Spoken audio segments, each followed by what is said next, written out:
The Edge at 11 starts now. A news alert out of Detroit tonight. Police need your help finding the parent or guardian of this child. He was found wandering by himself around 7 this evening in the area of Linwood and West Davison. We're told he's nonverbal and around 7 years old is what they're approximating right now. If you know who this child is, pick up the phone right away. Call the Detroit Police 10th Precinct. Also tonight, good news for music fans. The ticket prices to see your favorite artists are higher than ever, but starting next week, you have an opportunity to purchase those seats for only $25. And Fox 2 rock music enthusiast Dave Kinchin joining us live with more on the deal that's really hard to pass up, Dave. Yeah, it really is. You know, there's so many fees out there. You look at what it costs for a ticket, if you can even get it before that clock runs out, you know, when you're online trying to get those tickets and you say, wow, you know, the fees, you could almost buy 3 tickets if you didn't have to pay fees at all. Well, Live Nation says for a limited time, you can get tickets for $25 with fees included to rock and roll. Oh, yeah.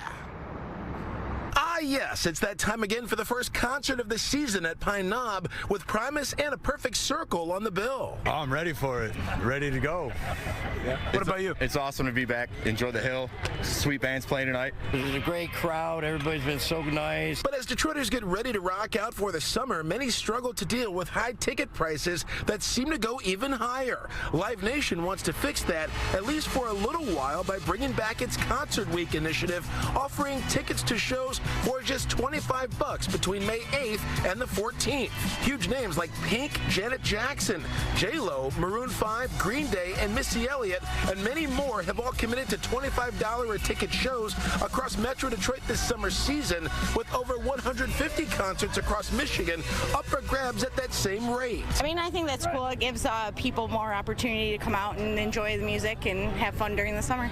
Live Nation says Concert Week tickets include all of the fees up front and the $25 all-in cost, making many music lovers wonder why they've paid so much for shows in the past. What's the hardest concert you had to give up because it was just too expensive? Oh, I don't know. I didn't go with you to Taylor Swift the first time, so that's probably it. Yeah, Taylor Swift in Detroit. Yep. Yeah. I tend to not go to all the ones that I want to go to. I'll just pick out a top few. Like, we didn't go to many that last year because we just decided to go to the Eagles, and that's a very higher-end show.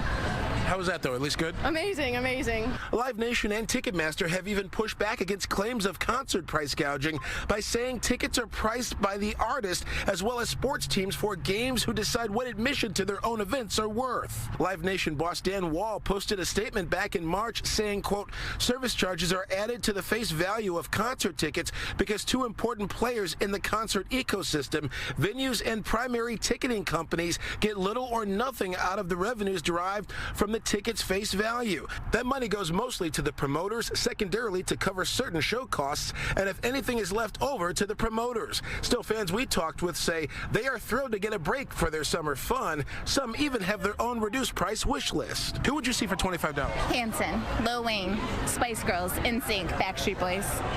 And you? ×2.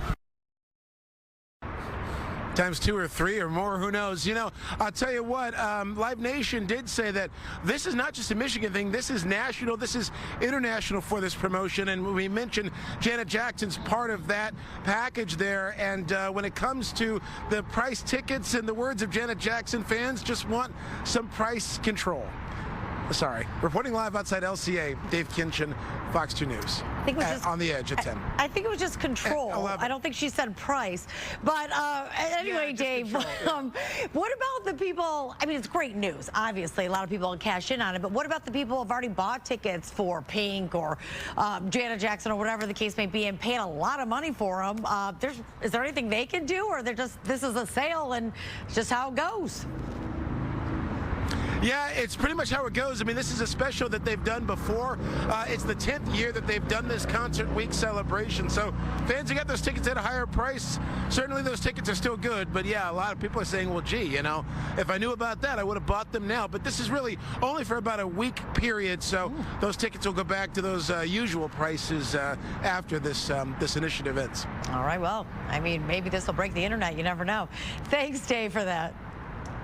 Well, it was definitely a great night to kick off the concert season at Pine Knob, but we do have some rain in our area tonight. And Rich Luderman is tracking the radar for us. What do you see, Rich? Tara and Roop, next system is going to bring some showers and a few rumbles for late tonight and again tomorrow. So for your Friday, keep the umbrellas handy. We did have one small cluster of thunder showers from Ann Arbor to South Line, but there are additional thunder showers down over Hillsdale County, pushing into the Irish Hills. It was pretty nice out there today. We topped out at 71 with all that sunshine. Look at the warmer numbers just to our south. Champaign, Illinois, 88. There's Columbus, 87 earlier today. 71, 51, your official high and low. Averages 65 and 45. It's chilly out there, but again, it's early May. Not bad. 61 around Ann Arbor, 50 in Port Huron, 59 to our east in Windsor. Not a lot of wind today, unlike yesterday when we had those gusty westerly winds.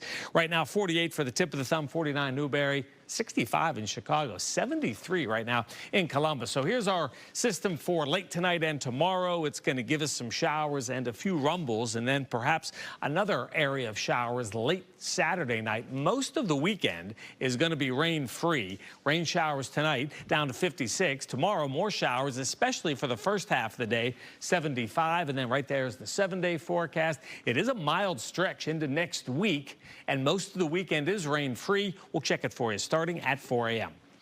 I heard a noise, a bang, and I knew it had to be like a crush or whatever, something. It was a violent crash, then a fire, and a loss of life. A 33-year-old Redford man is dead tonight after crashing his car into a building in Southfield late last night. That driver was heading westbound on 8 Mile near Grand River when he ended up driving off the road, going through a fence, and then crashing through a securities business. We're told first responders rendered aid, but he just couldn't be saved. Also tonight, we're learning more about a quadruple shooting. You saw as breaking news last night right here on The Edge. Police continue to search for 2 suspects. The shooting happened around 8:30 last night at Stein Park. We're told 2 18-year-old females started arguing. The fight turned physical, and that's when another person showed up with a gun and opened fire. The incident has left neighbors afraid to even go outside. I come around these hours when the kids, when the teenagers and everybody is in school, because that's the safest time to come up here. You know that the 2 shooters are still on the run. Are you going to do anything differently now? Yeah, stay in the house longer. That's what I'm going to do differently, stay in the house longer. Police say the 2 injured children had no relation to the women fighting. They're in stable condition, but the 18-year-old victims, one of which is pregnant, are in serious condition.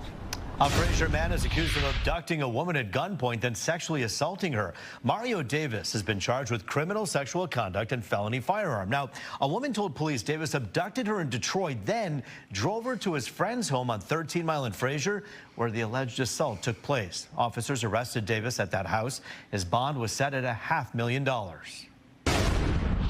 A Macomb County Sheriff's deputy is being praised for saving a discarded bag of bunnies. Witnesses in Macomb County saw a driver tossing a plastic bag from his window, and it turns out 8 bunnies were found inside that bag. 1 died. The rest were taken to an animal shelter. The sheriff's office is looking for the suspect, a man driving a small red Chevy. Well, he's a Warren City Councilman, and he's running a campaign to become Macomb County Sheriff. But tonight, Edward Kabazinski once again finds himself in trouble with the law. Yeah, he was pulled over Sunday afternoon for driving with an expired plate and a cracked windshield. During the traffic stop, Kabazinski revealed he had a revolver secured in a holster on his hip. Police say he told them he didn't need a concealed pistol license because of his retired military status. That claim of his is under investigation. Kabazinski was arraigned today in Warren and given a $5,000 cash bond. Ms. Chartier, on behalf of Mr. Chatfield, how are we proceeding today? Mr. Chatfield is pleading not guilty on all counts. Former Michigan House Speaker Lee Chatfield and his wife Stephanie have their first court date since the Michigan AG handed down embezzlement and criminal enterprise charges last month. Now, the couple is accused of using political donations to pay for a lavish lifestyle. Now, we learned today that the couple zoomed into their hearing from Louisville, where they're expected to attend the Kentucky Derby this weekend. The Chatfields posted bond, and the judge granted them permission to travel. Well, DPS School District Superintendent Nikolai Vitti is calling on state leaders to create new drug policies. And this actually comes, Taryn, after an alarming increase of drug use within the district. Vitti says they have faced 745 drug-related incidents this school year alone. Now, he's now asking state leaders to consider requiring edibles to be labeled as such, preventing them from imitating real candy. Vitti is also asking for marijuana detection in schools and a public drug awareness campaign. I just kept on doing them, and I never stopped for 3 years. A Detroit woman sharing her personal story to warn others about the dangers of whippets. 32-year-old Letitia Holder collapsed last month after abusing nitrous oxide. She's been on the mend ever since, undergoing extensive physical therapy to regain movement. Letitia and her friends want to warn others that the whippets, the inhalants, which they bought at gas stations, are highly addictive, and they are now illegal to sell in Michigan for recreational purposes.